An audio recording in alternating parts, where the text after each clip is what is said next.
পশ্চিমবঙ্গে যেভাবে demography change হয়েছে এবং বর্ডারে যেভাবে জমি না দিয়ে অনুপ্রবেশকারীদেরকে ঢুকিয়ে ভোটার লিস্টের নাম তোলা হয়েছে, তার সঙ্গে অন্য যে বিষয়গুলো আছে সেগুলো এদের রিলেটেড নয়, যেহেতু ভোটার লিস্টের বিষয়।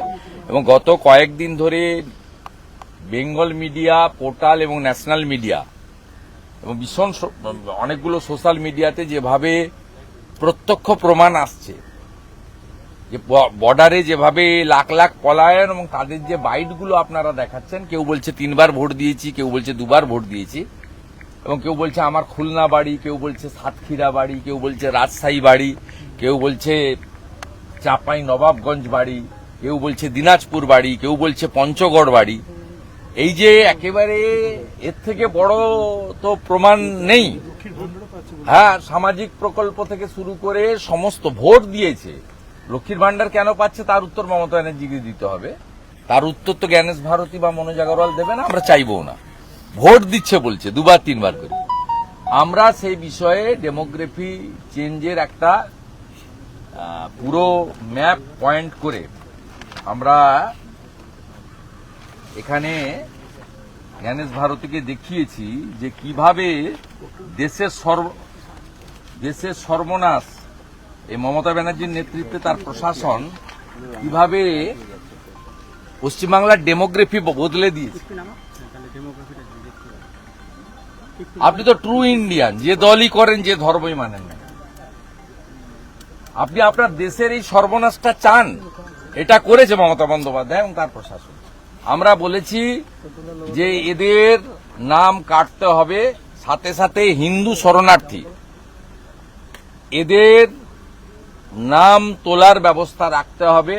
যারা সিটিজেনশিপে আবেদন করবে, আপনাদের দায়িত্ব, আপনারা কার সঙ্গে টেক আপ করবেন, কোর্টে টেক আপ করবেন না ভারত সরকারের সঙ্গে করবেন কি অন্য কি করবেন, আপনাদের দায়িত্ব। কিন্তু আমরা হিন্দু শরণার্থীদের নাম তুলতে হবে এবং অনুপ্রবেশকারীদের একটা যাতে নাম না থাকে আমরা বলেছি। এবং আমাদের তথ্য দিয়েছি যে আইপ্যাক ডিএমদের সাহায্য নিয়ে তারা, ধরুন কারোর পদবী মণ্ডল, কারোর পদবী ইসমাইল খান, কারোর পুরো নাম, তার উত্তর দিনাজপুরে, কোচবিহারে, তার সঙ্গে দক্ষিণ 24 পরগনা, উত্তর 24 পরগনা, নদিয়ার লিঙ্ক খুঁজে বের করে তা সেই বাংলাদেশি অবৈধ অনুপ্রবেশকারী তার নাম রাখার চেষ্টা করছে।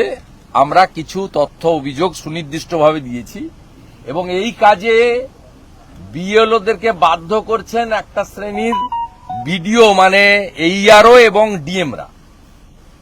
3 জন ডিএম তো পূর্ব মেদিনীপুরের ডিএম, হুগলির ডিএম এবং পূর্ব বর্ধমানের ডিএম, তারা সরাসরি বিএলওদের কাছ থেকে ওটিপি চেয়েছিলেন। বিএলওরা অভিযোগ করেছেন। আমরা বিএলওদের কনফিডেন্সিয়াল অভিযোগ আজকে জ্ঞানেশ ভারতীর হাতে তুলে দিয়ে এসেছি। 3 ডিএম এর বিরুদ্ধে কেন এফআইআর হবে না, আমরা কনফিডেন্সিয়াল, তারা নাম ডিসক্লোজ করতে আমাদের রিকোয়েস্ট না করেছিলেন। পূর্ব মেদিনীপুর, পূর্ব বর্ধমান, হুগলির ডিএম।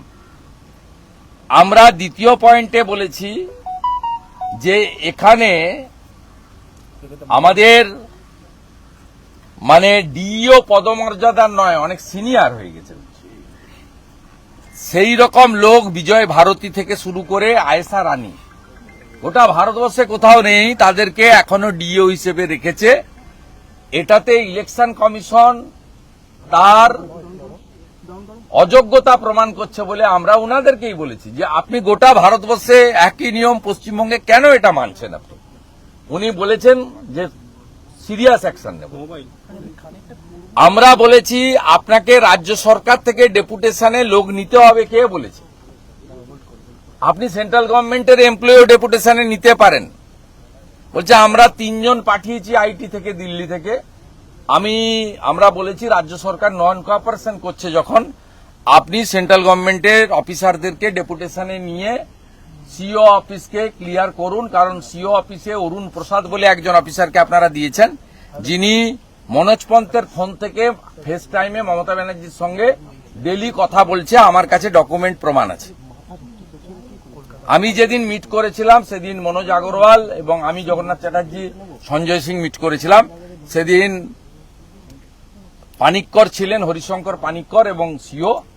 সেই দিনই সন্ধ্যাবেলা বিকেলবেলা নবান্নতে মনোজ পন্থের ফোন থেকে মমতা ব্যানার্জির সঙ্গে 20 মিনিট অরুণ প্রসাদ কথা বলেছেন। আমি তথ্য তুলে দিয়েছি ইলেকশন কমিশনারের হাতে, মানে ইলেকশন কমিশনের হাইয়েস্ট অফিসারের হাতে। আমরা অভিযোগ করেছি যে আপনারা কেন এদেরকে এত ইন্ডালজেন্স দিচ্ছেন, কি কারণটা কি? 4 জন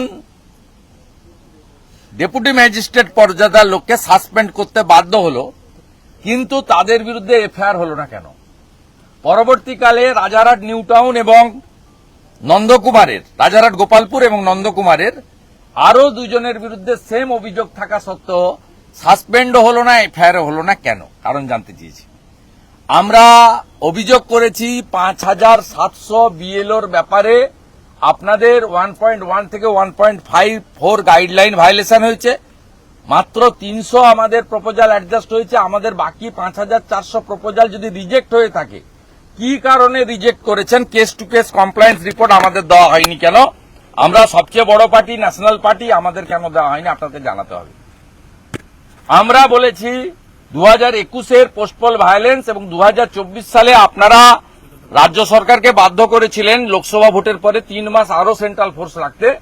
যেহেতু পোস্টপল ভায়োলেন্স 2021 সালে জাস্টিস বিন্দালের নেতৃত্বে 5 মেন জাজেসের কড়া অর্ডার হয়েছিল, 57 পিপল লস দেয়ার লাইফ এবং মগরাহাটে কাউন্টিং সেন্টারে আমাদের ক্যান্ডিডেট আক্রান্ত হন, মারা যান মানস সাহা। তাহলে আপনারা কেন পলিটিক্যালি ভালনারেবল জায়গা সেখানে বুথ রিঅর্গানাইজেশন কেন করবেন না আমরা জানতে চাই।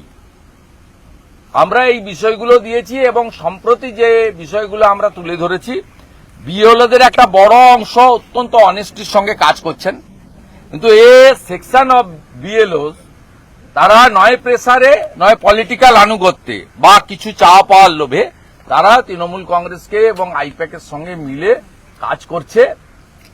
আমরা সে ব্যাপারেও সুনির্দিষ্ট যে 67টা বিএলওর বিরুদ্ধে অভিযোগ করেছি তার এগেনস্টে অ্যাকশন চেয়েছি।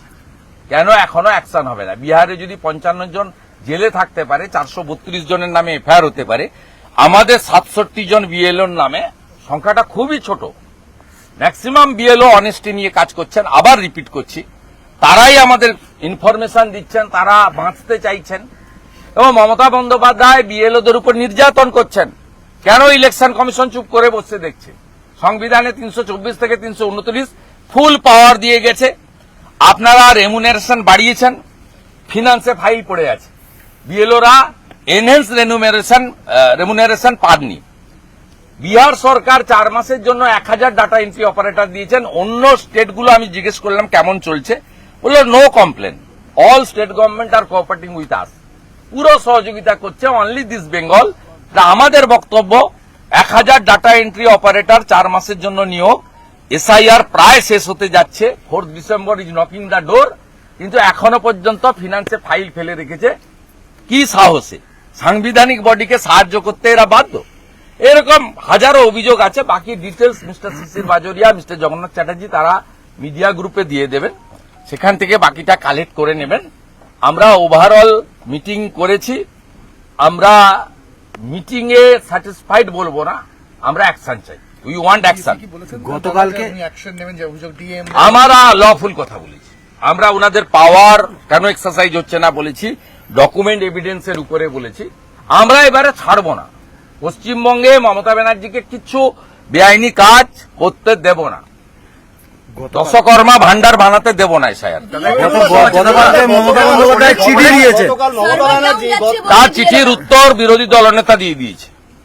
উনি যদি 2,75,00,000 মানুষকে প্রতিনিধিত্ব করে বলে থাকেন, আমিও বিজেপির এলওপি 2,33,00,000 মানুষকে প্রতিনিধিত্ব করি, আমি তার উত্তর মমতা ব্যানার্জিকে দিয়ে দিয়েছি, ইলেকশন কমিশনকে, যে উনি 12টা স্টেট ইউনিয়ন টেরিটরিতে হচ্ছে, নন বিজেপি গভর্নমেন্টের করছে, কোথাও কোনো অ্যালিগেশন নেই। এবং বিএলওদের মানসিক চাপ যন্ত্রণা যদি কেউ দিয়ে থাকেন মমতা ব্যানার্জি। এক, অ্যাডিশনাল রেমুনারেশনের ফাইল আটকে রেখেছেন। দুই, ডাটা এন্ট্রি, যেটা নিয়েই বিএলওরা বারবার বলছে টিভিতে যে ফর্ম দেওয়া জমা নেওয়াটা আমাদের কাছে হেডেক নয়, হেডেকটা হচ্ছে এন্ট্রি।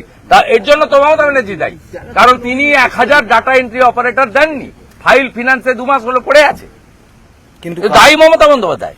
এবং আমরা পরিষ্কার বলেছি মমতা বন্দ্যোপাধ্যায় শুধু ভোট চুরি করেন না, তার লোকেরা 2024 লোকসভা নির্বাচনে ক্যামেরা বন্ধ রেখেছিলেন।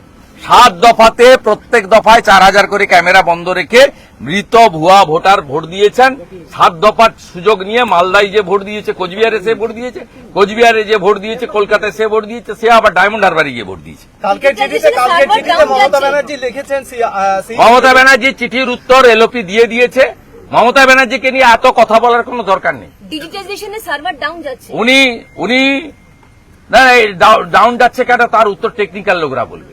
আমরা সেই কারণে বলেছি যে ইলেকশন কমিশন তার নিজস্ব সেটআপ তৈরি করুক, কোথাও লেখা নেই স্টেট গভর্নমেন্ট থেকে কর্মী নিতে হবে। দাদা সেই- অনেক বিএলও মারা গিয়েছেন, 2জন বিএলও মারা গেছেন, একটা অভিযোগ হচ্ছে চাপ এসে গেছে এসআইআর এর, এত চাপ, কে মারা গেছে? 2জন বিএলও তো মারা গেছেন। তা আগের বার যেটা মারা গেছে তো আমি জেনেছি জয়েন্ট ভিডিওর জন্য মারা গেছে, এই তো মমতা ব্যানার্জি দায়ী। উত্তরবঙ্গে একজন মারা গিয়েছেন কে? পরশুদিন। ওইটাই তো বলছি। আচ্ছা, আর কালকে কোচবিহারে তো অ্যাক্সিডেন্ট, সব চালিয়ে যান নাই সেই আর বলে দাদা কে আজকে না বলেছে চালিয়ে যান। আজকের কলকাতা যত পেট খারাপ মাথা খারাপ যা হবে সবকে চালিয়ে জানি সে। কলকাতায় দাদা, একাধিক জায়গায় হ্যাঁ। ভূমিকম্প হয়েছে। আজকের আমি কি বলবো? কয়লাকাণ্ডে আজকের ইডির রেড হচ্ছে। খুবই দরকার, কয়লাকাণ্ড তো চলছে, পশ্চিমবাংলায় চলছে। সবচেয়ে বড় বেনিফিশিয়ারির নাম হচ্ছে ভাইপো।